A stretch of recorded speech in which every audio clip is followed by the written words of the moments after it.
this is fantastic. This is GT racing right now. He's got traction, he's got everything outside of both of them!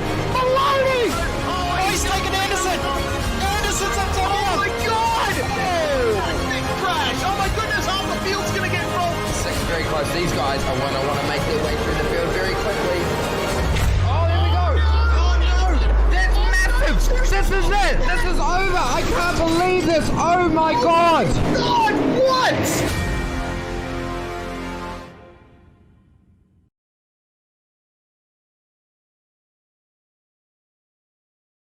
Yeah, so we're using the VRS Direct Force Pro this year. We have a wheel adapter right here, so I'm using the rim I used last year. But the motor right here produces a lot of power, a lot of precision, and it helps me, just feel the car more, feel the car a lot quicker. Especially, this week we're at Sonoma. I can feel it, when it hits the curbs. Any little change in the car, the wheel reacts a lot quicker than your typical gear-driven or belt-driven wheel. For example, if you're on oval and the rear tires break loose, force feedback on it corrects a lot quicker than your typical wheels. There's no resistance pretty much as far as being able to make quick corrections on the wheel. So all that, paired with how precise the wheel itself is, it makes it to where it helps you as a driver, to find that extra hundredth or thousandths of a second. So when you're getting a direct drive wheel, especially the VRS wheel, it's heavy duty. It's got good weight to it, it's not a plastic toy. It feels like you can really beat up on it. A lot of people have issues with their plastic gear-driven wheels just kind of breaking after a couple years. This thing just feels like it can go forever. The forces are really strong where if you might have to let go of the wheel if you get into the wall. You can adjust all that with the settings on it and stuff, but the wheel itself doesn't play around. It's got way more strength than you could ever need, and that's what makes it good, that you can adjust that down to whatever the car needs. So initially you'll be able to get the controller box and the motor together, and eventually you will be able to add a rim onto that option. They'll also be including a button plate on it to put on the rim to have all sorts of different buttons and functionality. Also, pedals are coming, so that's a pretty big deal as well. Hasn't been covered too much, but the goal is to also have pedals to go along with the Direct Force Pro. So that's pretty exciting. The wheel feels good. It feels very much like a real world steering wheel. You just kind of feel like what you would imagine the car to feel like. A real steering wheel in a car is very smooth, it's very direct, very quick, and that's what this wheel feels like.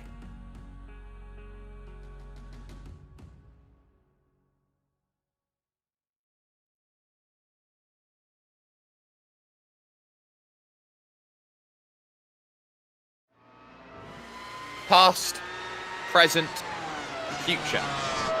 A track which takes the lessons of the past, combines it with the skill and talent of the present, and the car of the future. Welcome to Imola. This, arguably, one of, if not the greatest race circuit in the world. Not because it's the biggest circuit in the world, not because it has the most fans in the world, not because it is the most extravagant, and not necessarily because it's the most difficult, but for what it does, what it has done, and what it will forever do. This place is special, and it's today where we find some special racing here in the Dallara Formula IR. It is going to be important to see how the battles come in on round 8 of the championship here at Imola. I'm Jake Sperry, joined alongside by Jay Kennedy for the ride as we take a little look at the memorial to the legendary Ayrton Senna, 1994, of course, the accident that was heard around the world. But Jay, today it's about the driving that we have seen around the world, and it's a very important point of contention here today. It's a split grid of 15. There is no Tamas Simon out there to really make a challenge as we zoom on into Emilia-Romagna in Italy, just about 80 kilometers away from San Marino. You can see Marseille over there in the left, circuit Paul Ricard just a stone's throw away from that. Milan up top as well. As we zoom on in to a country just about ready to gear up for the Giro d'Italia in cycling. But there is Imola right on the outskirts of the city. But my goodness, is this such an imposing circuit despite how much it's been tamed over the years. 100%. It's a brilliant circuit and one that always provides some really, really great racing. And doesn't matter what series we seem to come here in, the great racing just naturally comes from this circuit. It just breeds it. It's so good. We've seen it in real life with some brilliant racing, and in the sim world we've seen amazing battles and amazing races here almost every single time we've come here. So I'm looking forward to seeing what these beasts will do. And as you said though, interesting, Thomas Simon not here tonight means that he's going to have a little bit of a gap in the championship now after a good result last week. It's really going to spice things up when we get into drop rounds starting from next week. Exactly. He's now got 2 drop rounds in the bank, and at this stage, the question will be how much of a strongness we're going to see from those points. It's a 4.909 kilometer circuit. It is a very important run to Tamburello, turns 2, 3, and 4. You got the Tosa hairpin, which is underrated in terms of its challenge. You got, of course, Acque Minerale and the Variante Alta, which has been slowed down over recent years. And then those final 2 corners there, which you have to brake for, I should say. The double left 90 degrees over at Ravazza. But the focus will now be on qualifying. The Neo Sanfilippo, currently the fastest of anybody at the moment, as we take a little look going on forward right now out on circuit. So this is Rashad Craig, who is in 2nd position right now, doing a pretty decent job of things. But as we say that, it is a Sanfilippo 1-2, and it's the number 2, surprisingly lower iRacing,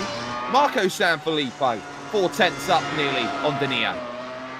Yeah, it's been a surprise to see that Marco's lower I rating than Danio, but it has been that way for quite a while. But good to see that we're back getting 2 splits of drivers. Great for the series to see that there's more drivers willing to get out there and race. And the downfall is it means that we've ended up with a split grid for our show, but I think for the series as a whole, it's great that we've ended up seeing the 2 splits. Exactly, and it's all about putting the power down. That's a mistake through the final corner for Rashad Craig. He was trying to put the power down early, got a little bit caught on that outside curb of Ravazza as he looks to make that charge over towards the line. It's an 18.833, so still improved despite that, but you'd have felt he would have moved up to 3rd had he have got that final corner correct. Oberslack jumping up to 8th. Yeah, nice job from Oberslack. 12 of our 15 drivers have put in a lap time as Marco Sanfilippo goes for a 2nd run. And that looks like a massive improvement. He's got a 2nd on the field. Oh, stop, Marco. Yes, home track and all, but that is a godsend of a time. An 18.6 from James Chesters. That's good enough for 3rd temporarily because Omar Bahar has found a 10th of a second. Both of those drivers have another lap in the book, as does Philip Schiff in the number 6. And Philip Schiff is someone who just needs to put something down on the table. It's almost as if he just needs his car wrapped in bubble wrap for this sort of race. He hasn't had the best luck throughout the series, has he? He's just seems to always find himself on the wrong end of someone else's mistake or gets involved in stuff. So we'll be looking for a good result in that first lap. Definitely a banker, and doesn't even count actually because he's run off the circuit at some point there. So he'll be looking to get a time on the board. He will get his lap in. He will have time on the board, but that was very close to an off track there. It certainly was. Where you say banker, I see there was nothing in the bank as he tried to go through. Focus again then on Bahar and Chesters. Chesters then making his way down this right, braking all the way afterwards into Ravazza. He's still doing 120 Ks through Ravazza. These cars are predicated on their grip through the corners. So much downforce because they're so sleek and so low to the ground. Here's the drive to the line. It's an 18.518. It's good enough for the moment, but there goes Bahar to 3rd place again, 18.235. Wonderful work then being constructed. Schiff out there on the final minute of his qualifying effort. He'll be looking to try and improve on a time that did not count earlier on. A 120.4 is his to beat into Ravazza. Now, you probably here at this stage just want to tiptoe around these final couple of corners, just guarantee the lap as you go on through. It's not necessarily the end of the world if you don't qualify it up as high as maybe P6, which the number indicates here, but an 18.620, well, that does better than that. P5, wonderful work from Philip Schiff, the last driver over the line, set a representative lap time. And I think here, Jay, that is our grid pretty much set. Definitely is. So the Sanfilippos take the front row. So it does look a little bit different not seeing Temo Simon up the front of the field with them, but still, what a lap from Marco. Full second on the field. You don't see that very often in any car, but in a car as difficult as this, he is just absolutely in a class of his own at a circuit like this. Absolutely, 117.035. That is a full second and a hundredth clear of Danilo Sanfilippo, with Omar Bahar there starting in third, the American. James Chesters, the Frenchman, there in fourth. Philip Schiff starts in fifth position with Andreas Henkel alongside there in P number 6. And we look back to the fourth row of the grid where Rashad Craig will be holding on along with the Polish driver Tomasz Kozdron there in 8th position. Cal Young and Anthony Catt, they've been together for a lot of the racing this season. They start 9th and 10th with Jacob Oberslack and Jan Hoffman on row 6 of the grid. Sebastian Linden there, the Finnish driver, starting in 13th with the New Zealander Adam Cohn, and then Pablo L. Suarez, a 120.444, number 14, starting down at the very back of the grid. Only a 15-car field, which to some may be a blessing here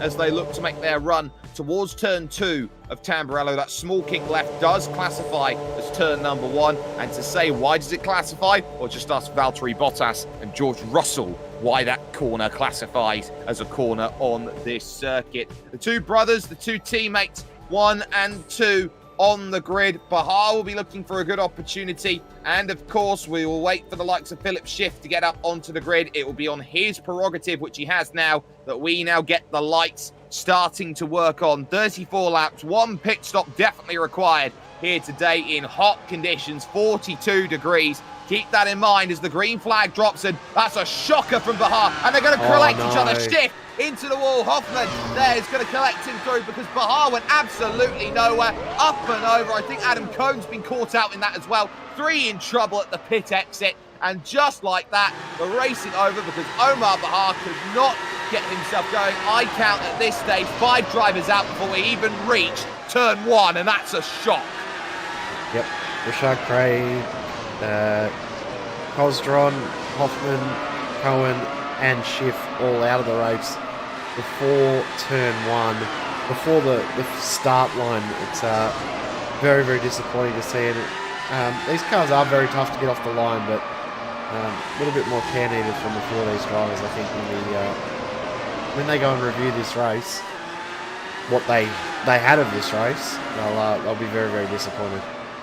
Yeah, it was Omar Bahar who just did not go off the line, and that was the issue for him as he tried to get through. He was trying to manage the wheel spin, and then it was just a case of everyone got such a good launch, and they were all checking up that was why he had all of those issues out there on circuit. But we look at Andreas Henkel, who is out there having a pretty good run of things right now, is just behind James Chesters here as they look to charge down this front stretch here and over on that run towards Tamburello once again. Marcus Sanfilippo is already 2 seconds adrift right now as Chesters is having to defend the final spot on the podium for the moment. Henkel's got a fantastic run coming out to Tamburello. He'll get the inside on the run to Villeneuve here, this left-right chicane, but he's going to be on the outside for a very tough portion of track. And again, they'll have to try the outside again, this time at Toza, try and get it sorted. And ultimately, they're all going to be tripping up over each other right now. Really good little battle going on here, isn't it? James Chesters definitely had some good one-lap pace, but he may not have the confidence in the race car. And Henkel, that was very lucky to not end up putting that in the fence. He's lost the spot to Omar Bahar in his recovery. And Henkel will probably be just getting his breath back now because that was a little bit of a scary moment. It was. He was on the AstroTurf on the outside of Piratella. It's very difficult, especially in these vehicles, which are so sensitive to grip underneath them, that was a very, very good save. And Andreas Henkel, at the cost of one place, I think his race will definitely be worth more value in terms of that. So for the time being anyway, it looks like a very strong start for one Mr. Marco Sanfilippo out there in total control. But now here comes the move for Omar Bahar. He'll move to the outside, look to try and get this one sorted here on Chesters, who's going to cover him every stage of the way through Tamburello, 2, 3 and 4. Henkel with a really good second part of the run. And look, he's just sitting there behind waiting. You got Cal Young there in the race spot car, along with Anthony Katz as well. So both of them trying to work out where they need to be. And all of a sudden, it's attack to defense here at Imola. We see that all the time, don't we, around this track in all sorts of racing. You lose one spot and you leave yourself vulnerable to more and more and more. It becomes more and more difficult to hold on to those positions.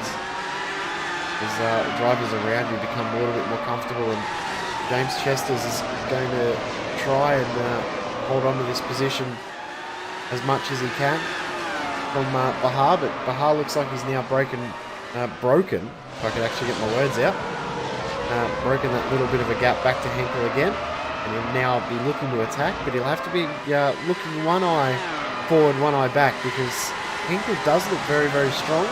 Just hasn't quite got the pace at the right time. No, that's the key around this circuit. You need to really work out how to pivot your runs. No straight really around this place is ever truly straight, and that is emphasised on this 1 kilometre front stretch, I believe. Oppen's going to go through, tyre to tyre, they almost were. Henkel and Bahar on the run towards Tamburello. They all stay in single file for the moment, but Andreas Henkel clearly has a set of pace. Kostron is able to get back out again. He'll be running around 2 laps down, but at least for the moment, 4 retirees from this race. Everyone now is going to be really working hard. Henkel again with a little search to the inside, but there's never any angle, and just running wide off the exit of Tozer there goes Omar Bahar. Great little battle going on, isn't it? It's some great defence from both Chesters and Bahar to hold on to these positions. And it's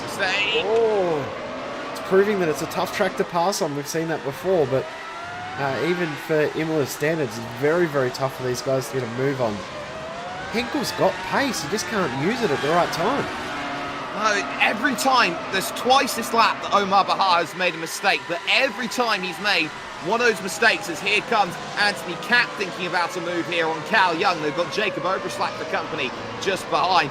Every time he tries to think of a move, it just doesn't happen, because of the fact of the nature of this track is that you're always having to turn at some point. You can never put yourself down at full power at any given moment in time. And once again, the gap's just ever so slightly open out, and this race becomes one where you have to be really focused. On to lap 5 here of 34 out there as we focus on Anthony Katz trying to get a move done on Cal Young. He really closes up, but once again, straight's just 50 metres too short to have a lunge, and as such, it's again the waiting process. And this little battle now between Cal Young and Anthony Katz has definitely broken them into 2 separate groups. The Cal Young and Katz being side by side through that last section on the previous lap has meant that it's broken that front group away. So 3rd, 4th and 5th now in their own true little battle. And this group now 6th, 7th and 8th also in their own little battle pack. Yeah, they certainly are, and they're trying to figure things out. And they're going to have to be careful around this place here today, Jay, because of the off-track incident points. You get 17 before a drive-through penalty. At 25, you are disqualified from the race. So for these drivers in a track which it is very easy to push the limits a little bit too hard, if you hit 100.5% instead of 101, you are off the circuit around this place. This is going to be a very difficult battle. Try and work out where exactly you need to be. Here comes Omar Bahar now, looking to attack against James Chesters, who once again covers off the inside line with everything that he has got available to him. And Omar Bahar really is looking feisty now, trying to attack James Chesters in the number 10 car there for 3rd place. Yep, definitely back on the attack again. He's not too stressed about Henkel behind him now, which for his sake, probably not a bad thing, because I don't think Henkel's quite got enough to get by at the moment. He has shown that he's got great pace, but as we said before, he's just not using it in the right spots to be able to get a move done. And the only time he really looked like he might have been able to get a move fully complete was when there was that mistake from Omar Bahar. So Bahar looking okay again. He's got those mistakes dialed back down, back to eyes forward mode. And he potentially could be moved. No, again, not being able to get the pace at the right time, side by side. Yeah, but Deep's going to go. Chester's here, and he gets himself out of shape. Henkel had to hit the brakes, so Bahar takes third position away. And now we've got a really interesting scrap now as they will go towards turn number 1. This is a very important point in time. Kostron is back in the pit, so his retirement is there. But Chester's back to the inside, confident enough on the brakes. They're going to go wheel to wheel here through those corners, but Chester's has to leave the room, and Bahar maintains that third position as it remains as is behind. But look at Henkel trying to think of a way on the outside of Villeneuve. He's still not going to get there. Meanwhile, in all of this gap in 7 laps as Henkel dives to the inside now at Tozer's corner and tries to attack up the hill and looks to go through, as that is Cal Young off the road, missing the front wing now after a big hit with the wall, it seems. Suddenly, 7 laps in, Marcus Sanfilippo's 16 seconds clear as we watch the virtual racing school replay. Huge gap, isn't he? He's got 10 seconds on his brother. The Danio's 10 seconds back, and then that next group's 8 seconds back. There's it's a weird incident, that one, isn't it? It certainly is. I'm going to need a second look at that one because there were no guarantees. He is pedaling it around. James Chesters, by the way, has just lost 2 positions as he went on through. It's just a case when he gets on the curb, tries to put the power down, and there is so much torque in these sorts of vehicles here, Jay. It is a very tough car to go out there and drive, even at the best of times. And here in 42-degree heat, when you're dealing with a copious amount of understeer, you're trying to get as much turn as possible and it doesn't work. Now here's what happened with James Chesters and how he dropped those 2 places. Just pushed slightly too hard into Aqua Minerale, and just like that, slowdown penalty takes 2 places away from him. Yeah, exactly right. Easy to lose those spots here at this circuit. Something that you see all the time. And see if we can get a replay of the start. Look at this. Almost like magic. Yeah, funny that, but this is how the start goes. Now watch Bahar. He is the one who is not going to go off of the line here. He tries to go, just bogs down horribly, and then just like that, shifts trying to get out of the way, but Rashad Craig far too quick into it. Both Vortex cars then in a whole heap of trouble, and just like that, they're all out, and that is day done. When you're on iRacing new damage model, you can see it here from Rashad Craig. That's how much time you have to react, and, you know, that's no time at all. You're already in the second phase of acceleration, trying to work it out. Okay, we've got away well. Now, there's a car in the way. Yeah, disappointing way for that to end, isn't it? Because definitely deserved much better than that for those guys. It was a very, very good launch from Craig. It's probably almost too good, and amplified by the poor start from Rashad Craig just meant that nowhere to go. Unfortunate incident.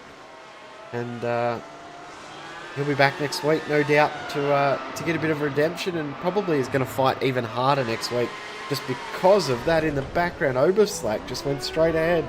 That's the third part of turn 1. All right, so Tamburello takes Oberslack there, and it was just the back end stepping out through the second part. He was desperately on the brakes trying to stop it, and I think he just brushes against the tyres there. No harm. No foul, it looks like. It's very difficult to tell with that camo livery as we catch it on the virtual racing school replay. Of course, we know that Omar Bahar's slow start really costed a lot of things. But yeah, the back steps out through the second half of the corner. And he's got no way to gather that back up again.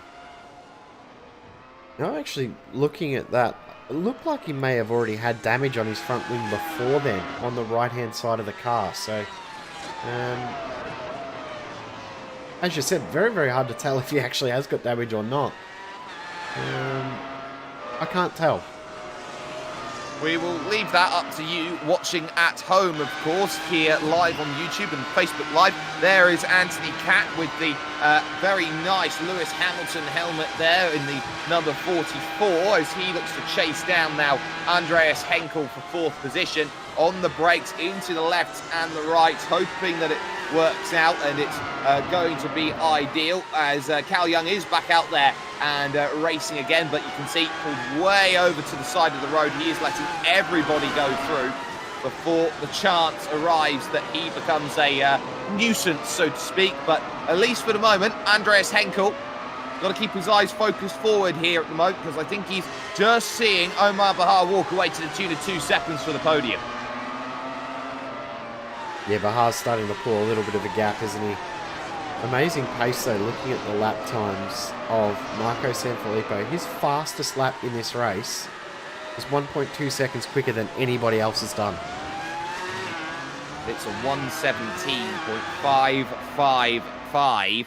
That is the best for Marco at the moment. 79 over that last lap for him. And what is crazy is that already he's almost got an entire front stretch lead over Danilo Sanfilippo. He was another 9/10 of a second quicker than his brother that last time by. Bahar is there, of course, in 3rd position, and he is also running in the 18.8. Henkel second fastest over that last lap. So tells you all you need to know at the moment. And I'll tell you who will be profiteering from these incidents here and there. Sebastian Linden and Pablo Suarez out there, because they started 13th and 15th. They're now 7th and 8th. Yeah, they'll be, I mean, they won't be happy that the incidents have happened around them because of the nature of what the incidents were, but they'll be happy that they've gained spots and haven't had to do too much overtaking, because as we've seen, not the easiest car track combo to actually make overtakes in, but that's a Minardi livery, is it not? For it is. Suarez. Yeah.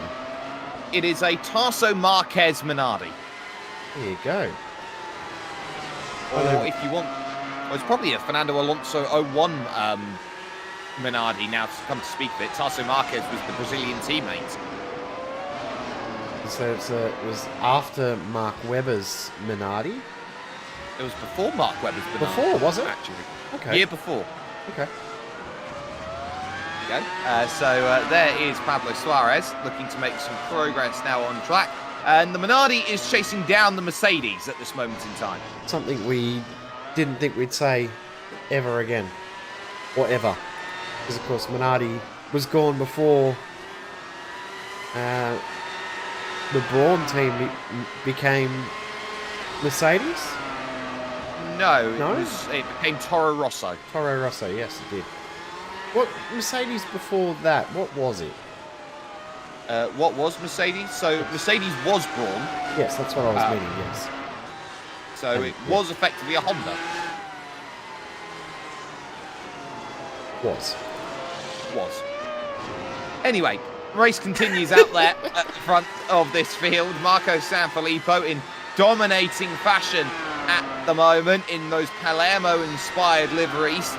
Another 1:17.6 on the board for him. He is just going out there and having fun at this moment in time, and nobody is really stopping him. He's got a car in front of him that he is now looking to try and put down in the lap down books. That'll be Jan Hoffmann, who is back out there on the circuit trying to gain anything he possibly can out of this race. Tomasz Koztron is doing exactly the same. Both of them are 3 laps down at this moment, trying to save what they can. Cal Young has pulled it off the side of the road and retired the vehicle. So Cal Young is officially out of this race, and that is a real shame for him, because he was trying his level best and it didn't quite work. But here's how you get around this place, Marco Sanfilippo style.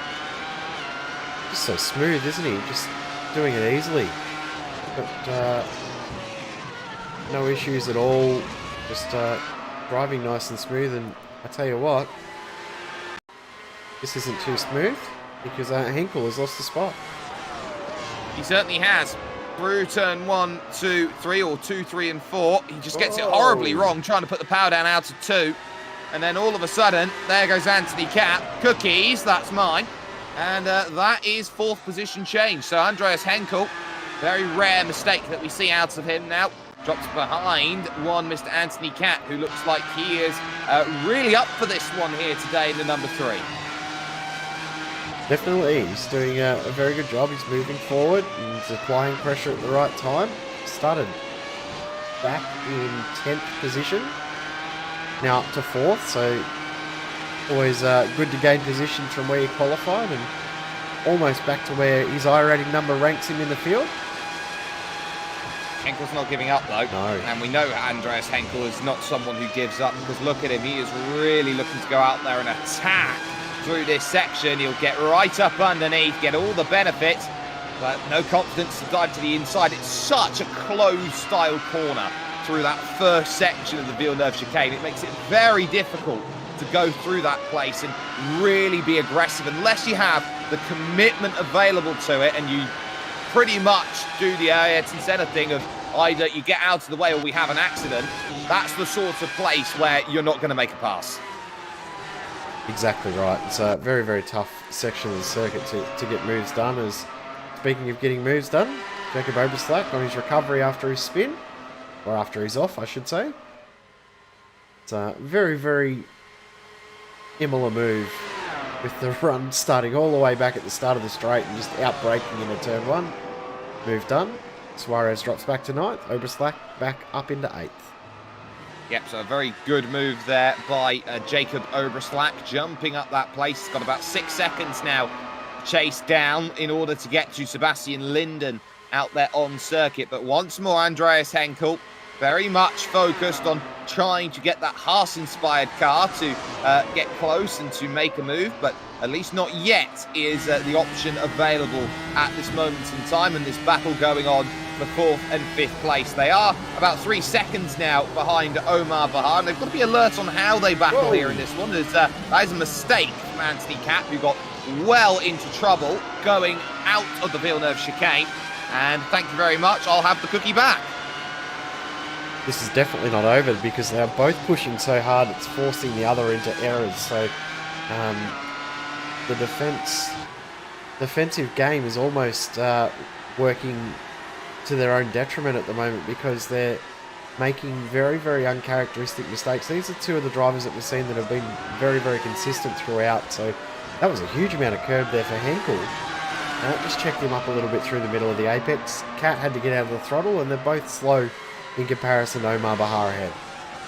Exactly. That's how easily mistakes can be predicated around this Imola circuit, and why this is such a difficult battle. For those wondering, as Anthony Katz decided, you know what, having a couple of wiggles here with the tyres, I'm going to take the early stop here, lap 15 here in this race. So that is a very determined decision to dive down into the pits to make that stop. Nobody has followed on in from behind, so at least for the time being, we're going to stay very patient here out there on circuit as we watch the race leader making his way through the lefts and rights. And really, you can probably go to about lap 26 here in terms of strategy. Yeah, I think most will probably split it fairly evenly, or go just past the halfway with the warmer conditions out there on track. I thought Maiko was about to drive into the pits there and prove me right, but going to prove me wrong. Continue on past halfway. His last two laps, both are over a second quicker than anyone else on the circuit. Back to back, pretty much fastest laps. You'd think at this stage here, Jay, that he's trying to set up Grand Slam, which is pole position, fastest lap, every lap led, and then race victory. Well, he's nearly stretched out the gap big enough that he will lead regardless, but yeah, he'll probably want to stretch it out as long as he can to lead every lap as well, because he hasn't got much else to play for at the moment. He's 20 plus seconds ahead of his brother Danilo at the moment. Danilo's been one of the drivers this season that's just been right in the middle. He hasn't had the pace for Tamo Simon and Marco, but he's definitely had the pace on everyone else, and he finds himself in no man's land pretty much every race, doesn't he? He is an island racer. He puts himself on an island and he sees nobody for the remainder of the race. That must be a lonely drive from Danilo Sanfilippo week on week, being able to do that. And what's going to be very key as well in terms of this sort of race is how long time is on the lane, because there is Marco Sanfilippo looking to put the lap down again on Tomasz Kozdron to put him 4 laps down here in this race. That's Anthony Cat going into turn number 1 right now. So a pit stop around here going to cost you in the realm of about 50 seconds. Yep. So Anthony Catley, you see 40 seconds in the lane, but only 7 seconds stopped. So 33 extra seconds driving down that pit lane. So long, so slow, because it's such a fast front stretch. That pit lane at such a slow speed for so long really amplifies the amount of time you lose. Henkel back to Cat now is 41 seconds, so that is around about the amount of time loss out on circuit. Marco not too far behind, putting a lap on Anthony Cat right now.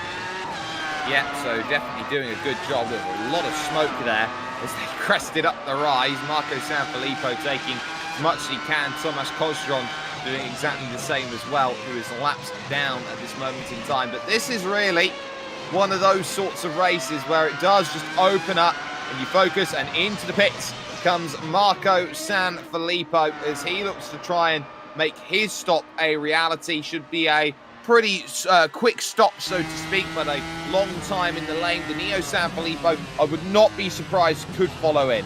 Yeah, I think he'll just follow him in. There's nothing for him to gain by continuing on. Come out and get some fresh tyres and try and punch in as fast a lap as he can, as James Chester's stopped out on the circuit. Oh no, and that is there at the Variante Alta, and he is straight into the tyres at that section. You're going to catch it on the Virtual Racing School replay. This is how fine a line you have between disaster and reality. And remember, back when this circuit was around in about the early stages of its development, that was a very fast right-left kick to go through. Through you go, it's too much curve, and bang, almost nestled it into the tyres, and that will definitely be a stop, and heavy suspension damage for James Chesters. That might be a retirement. Potentially could be. He will likely have a meatball flag from that, and just doing a bit of weaving to see. Have a look at that. Yeah, definitely wheel suspension damage, left hand down. Yeah. He'll probably have to park the car, unfortunately.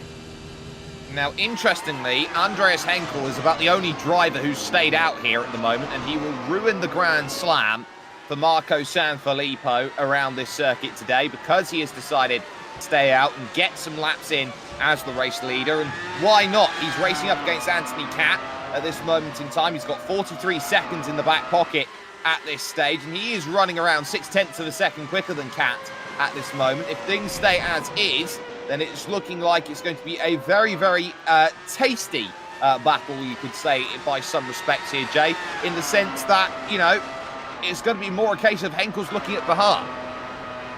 Yeah, definitely. And Omar Bahar's actually found himself with a little bit of traffic as well. He's got Suarez just ahead, who has not yet pitted, and Omar Bahar not being able to get through as smooth and as easily as he would like.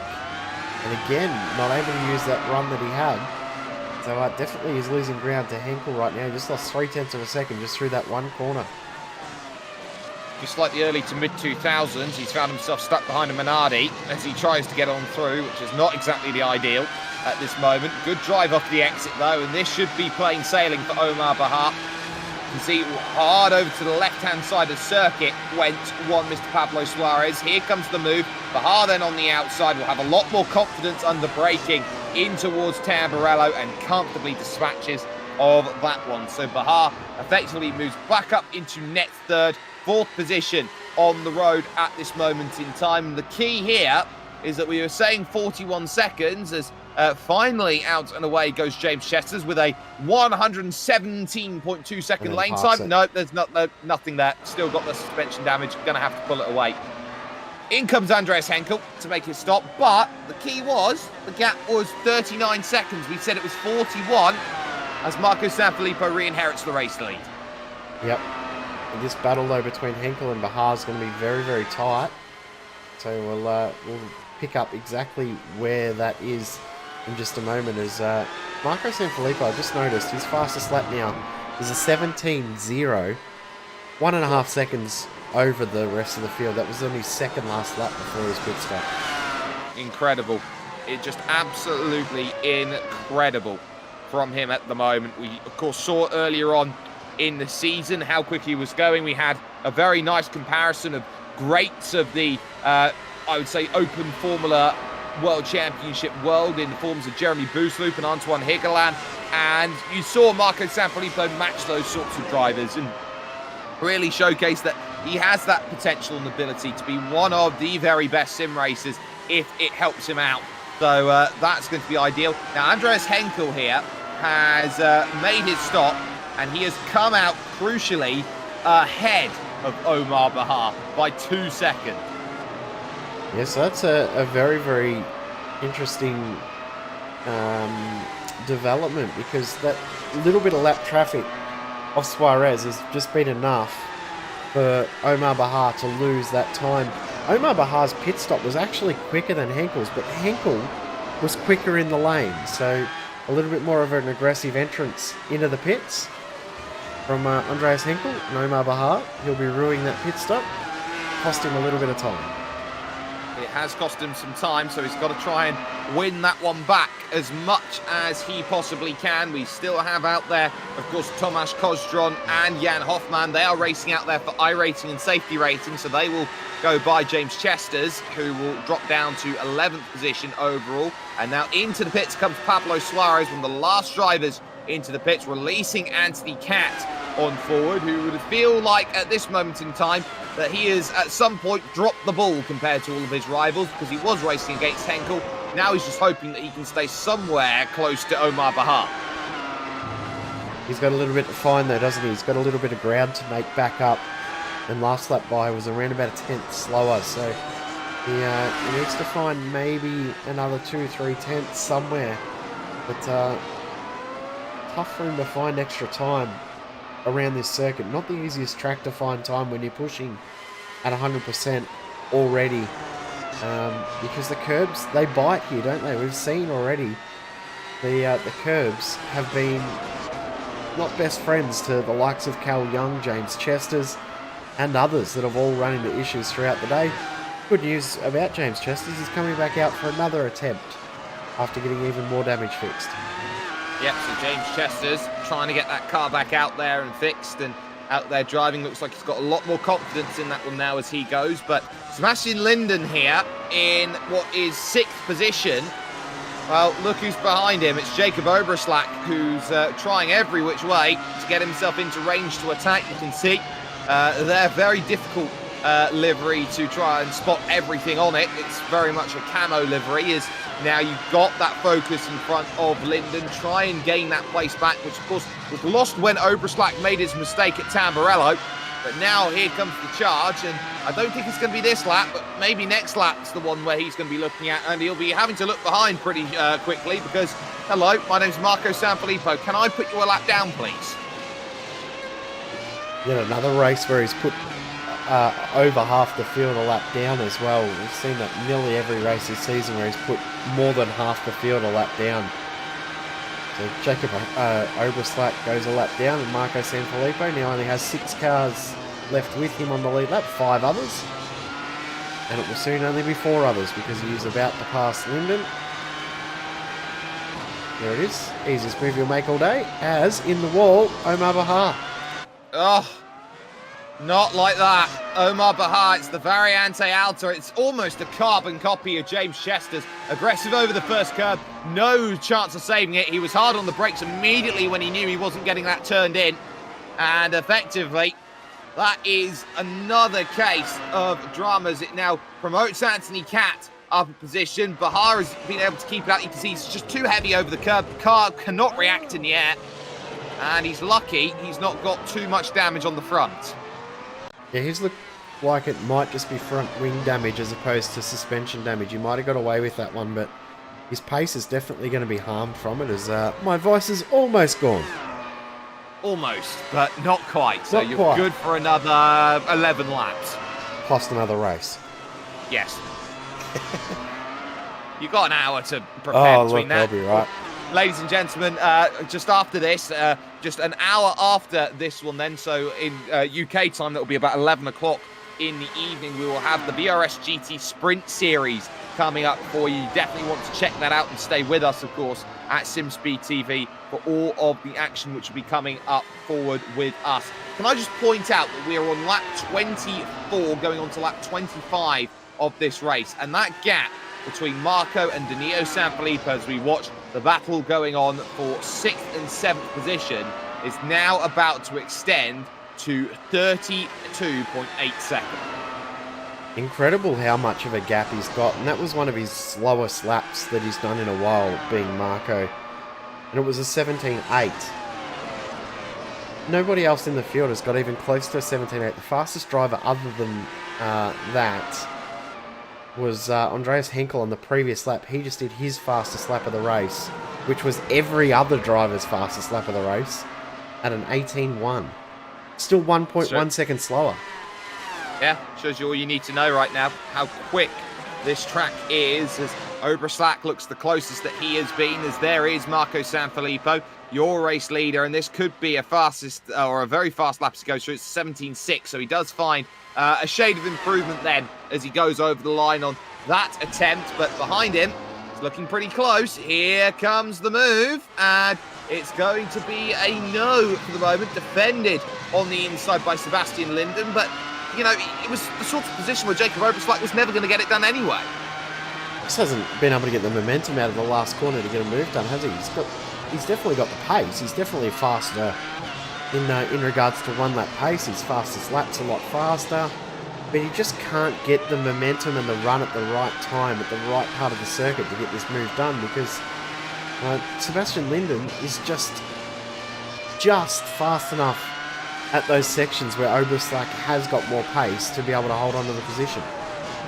I think the key here is that Sebastian Linden is in front, and this is a track which has been notorious through the years for being difficult to pass with dirty air there. There is Jan Hoffmann in the box, and I think that is a retirement in proper for the Vortex Sim Racing driver.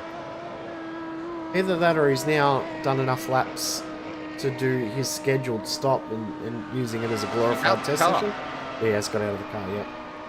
Looks like there was a hit. Yep, so Kostron's come in. It looks like Jan Hoffmann had a spin through the final corner and has decided, you know what, it's not worth it driving 4 laps down and spinning about everywhere. I think that I'm just going to decide to take my medicine and just jump out of the car and see everyone else home to the checkered flag. So Kostron will be in and out of the pits then, having made his stop. Focus still, of course, on Linden versus Oberslack here in this one for 6th place. They are a lap down at this moment in time, and once more it's a case of waiting through Tozer, and you just need to hit the apexes really if you are Jacob Oberslack. He has just been pushing a little bit too hard behind Sebastian Linden over the last couple of laps, but you know, Linden's just been keeping it nice and calm out there on circuit. He is number 15, so he is the lowest rated iRacing driver in this field, but when you're in 6th place, you don't look at that. You say, I'm in 6th place and I'm here by merit. Definitely, and he's just been able to get there just by keeping it out of the wall and keeping the car out of trouble. He may not have the pace of everyone else around him, but he's done what others haven't been able to do, and that's keep it clean. Easier said than done in this race too, keeping it clean. It hasn't been an easy race for anyone out there other than one driver. I'll tell you what, it is actually a little bit too close for comfort for 2nd and 3rd position, I'd say. It's only 4 seconds out there as a gap between Danilo Sanfilippo and Andreas Henkel, so I don't see that as a guarantee. Here comes another little attempt by Jacob Oberslack, but again, he's not there. He's trying to use scare tactics on the inside, get in the mirrors of Sebastian Linden, but you're not going to do that easily on someone who is from Finland. Of course, they have to do a Scandinavian flick in their driving test in order to pass in Finland. It is a place where you have to be really talented just to be able to drive a car. And we've seen sim racing wise, they just seem to breed talent, don't they? Yes.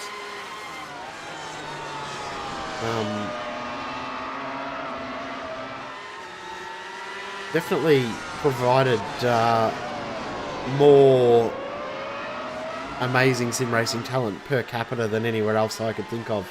Just the nature of Finnish drivers on iRacing just seems to sit well with them, doesn't it? They just seem to pick it up naturally and always seem to find great pace. So yeah, if you find yourself up against a driver from Finland, you know you're going to have a great battle. Because they do race hard, but they do race clean, and they do race fast. my first win on an iRacing event was around there. Oh my word, where you going, Sebastian Linden? He was after driving into the pit wall there for a second as he went on through, and suddenly Oberslak's got a very nice run. He'll try and angle to the inside, and he thinks about this one. That's a late lunge down in, and Linden gave them all the room, and that is the position. Of course, everyone knows that it's a very tough place to get it done, but turn one's probably, or Tamburello turn 2, probably the best place you can find it, and that was very well worked in terms of that, at least at this stage. So the focus is going to be very much there. There is Andreas Henkel, by the way, in third position, just getting by Tomasz Kozstron there, the Polish driver, as they make their way around. He gained 0.6 of a second at last time by over Danilo Sanfilippo, but the gap is down to 3.3. Yeah, definitely closing in that gap quite quickly, isn't he? He's doing a very, very good job of applying pressure, and as I said before, he is the fastest driver out of everyone else. So other than Marco, he is the next fastest driver, and Danilo will definitely be a little concerned about the pace difference. So the last 3 laps, what's he gained? 0.7. So six. definitely 6, 7.5. Yeah, back just over 0.6. So he's definitely got some good pace, and that lap 26. I mean, it wasn't a horrible lap, was it? It's still very, very good pace, and that last lap though, very, very good pace. See what he can do this time. 18.5 from Danilo Sanfilippo, and that is a 17.9 from Andreas Henkel. He knocks another 0.6 off. And remember, here we're on lap 30 of 34. We've got 5 laps to go here at Imola, and suddenly the podium battle is about to come alight, because Andreas Henkel has decided that he wants to chase that down. Now, 0.6 of a second a lap gives him a chance on the last lap, but only one chance, and it wouldn't even be into turn 1. Yeah, so he's got to get it done before there. If it comes down to the last lap, I think he's going to be there with probably 1.5 to go. So he might have a run at turn 1 on the last lap, and then he'll have the rest of that final lap to get a move done. In saying that, Danilo has responded on this lap, and that gap is staying pretty consistent around that 2.5 seconds. Yeah, you'd have got the hurry up message. You're being caught, so Danilo Sanfilippo has to be a little bit alert now. He's trying to respond to those times, and if he can turn up the wick, he will. But at least for the moment, Andreas Henkel feels he's got a half a chance here of closing that gap down.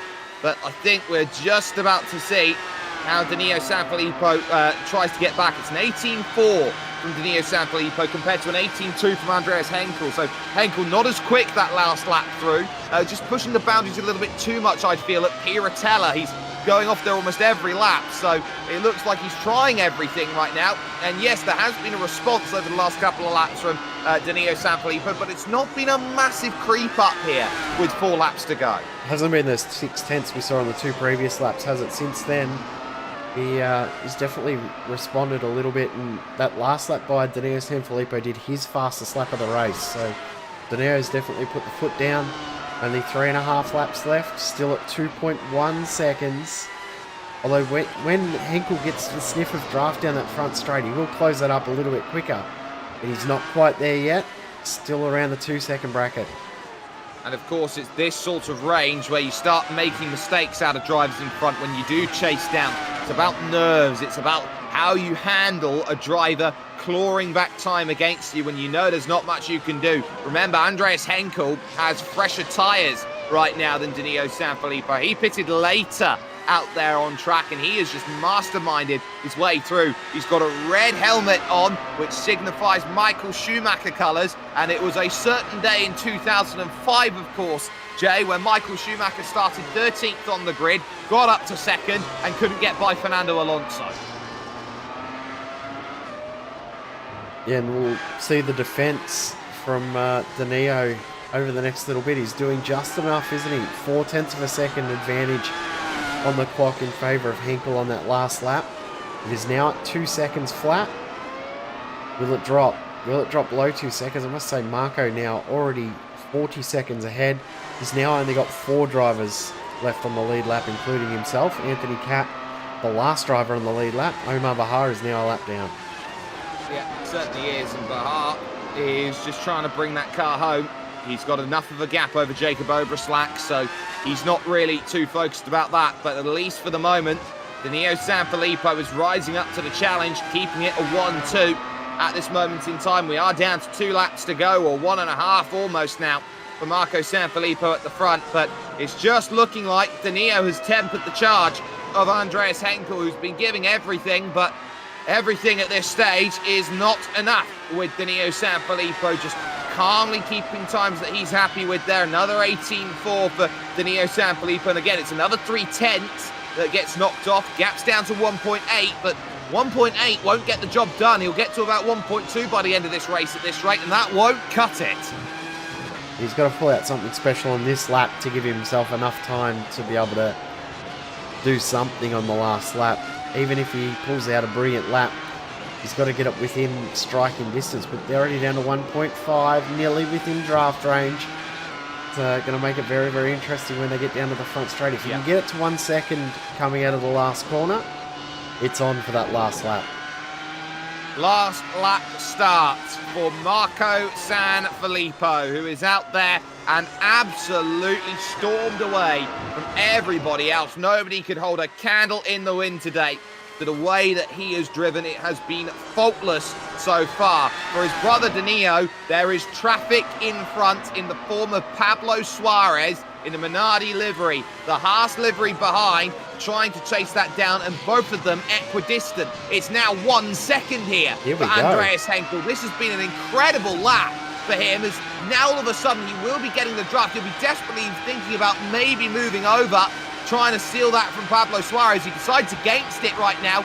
9/10. He's going to need a mistake out of Danilo here on the final lap of this one as they go into the first chicane. Danilo Sanfilippo has been caught hand over fist, and why not? Henkel did a 17.7 on that last lap. For Marco, though, he doesn't have to worry about such trivialties as he heads into Ravazza 1 and Ravazza 2 for the final time. This was his circuit. This was his race. This is his championship to lose right now. Marco Sanfilippo has put on a racing exhibition here today as we now focus back on second and third as they look to try and get themselves over towards the line, because Danilo Sanfilippo is by no means safe. He's got to negotiate the very tricky Variante Alta for the last time. Henkel's not in a position to attack Danilo at this stage, but look how aggressive he is through there. He's just brought half the gap down, just like a click of the fingers. He's got a chance into Ravazza, but he's got to be brave here, and he's got to make sure it's covered here by Danilo Sanfilippo. That looked like it could have been a mistake, but he sets it up on the apex, and now Henkel trying to put the power down on the exit. It will become a drag race towards the line, but that line is going to come up pretty quickly here. Watch this, it's going to be close, but not enough. It's going to be Danilo Sanfilippo ahead of Andreas Henkel by a 10. Wow, what a race and what a battle those guys put on right at the end there. And Andreas Henkel did absolutely everything he could to get that move done and get the pressure applied to Danilo Sanfilippo, and Danilo literally just did enough. I'm wondering if Danilo may have been getting a little short on fuel, and that could have been his issue. It could have been one of the issues there that we saw. He definitely sat up Andreas Henkel on that section. But there is the confirmation results on your screen. 44 minutes, 47 seconds. And the gap in the end is 44.6 over the line. It was a clinic by Marco Sanfilippo. He romped away from everybody very, very quickly. Danilo Sanfilippo's in second, and Andreas Henkel lets out some expletives as he finds out that he is third. He thought he had it. He thought he had second. He just found out why it is so difficult to overtake here around this Imola circuit. Anthony Catt in fourth position is the last finisher on the leading lap, as two Americans find themselves fifth and sixth. Omar Bahar ahead of Jacob Obraslak, with Sebastian Linden there 1 lap down along with Pablo Suarez. James Chesters, of course, found himself in the barriers at the Variante Alta, very similar to Omar Bahar, and that's why he's 3 laps down. Tomasz Kozdron is also down 4 laps as he finishes the race Now we hit the retirements. Jan Hoffman, also someone who got caught out in the opening lap incident. Cal Young didn't. He had his own spin coming out of the Villeneuve chicane, but Philip Schiff, Rashad Craig, and Adam Cohn nowhere to go on the start-finish straight. They didn't even make it a corner out there on track. But Sebring, next time out, that's a very famous swimming pool there at the hotel corner, the hotel hairpin. And really, you would say a track which could be nightmarish in terms of setup here, Jay, because this is an incredibly bumpy circuit. Definitely is. It's going to be tough for the drivers to set the car up to handle the bumps and get themselves around that circuit without causing damage and to keep control of the car. It's going to provide a very, very interesting race, and I think we're going to see a few mistakes, and keeping your car out of trouble could be all you need to get a great result. The only place you can catch the next round of the battle here will be with us at SimSpeed TV. And of course, in just under an hour from now, we'll be with our VRS GT Sprint Series time slot here with the action that'll be coming up forward for you. But a massive thanks has to get it done for everyone who's been working hard behind the scenes. Jay Kennedy, through the hay fever, has been getting double duty done on cameras and, of course, on the action here today alongside me. Big shout out as well to the Virtual Racing School sponsoring the replays for us over the course of this year. I'm Jake Sperry, and Marco Sanfilippo has not just sent a statement, he has just sent a detailed dissertation about why he is the top dog at this moment in time in Dallara Formula IR. You don't just win by 44 seconds casually. You have to do so with an element of ability that can be seldom matched. There's only one driver who can get close. He's got 2 weeks in the back pocket. Marco's thinking about one thing, and that is points, points, and points.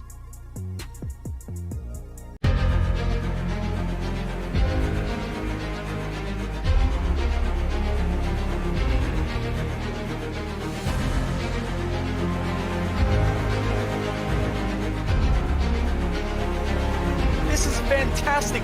This is GT racing right now. He's got traction, he's got really outside of both of them! Maloney! Oh, he's taking Anderson. Anderson's up to him. Oh my god! Big crash! Oh my goodness, half the field's gonna get rolled! Second very close. These guys I want to make their way through the field very quickly. Oh, there we go. Oh no! That's massive. This is it. This is over. I can't believe this. Oh my god. God, what?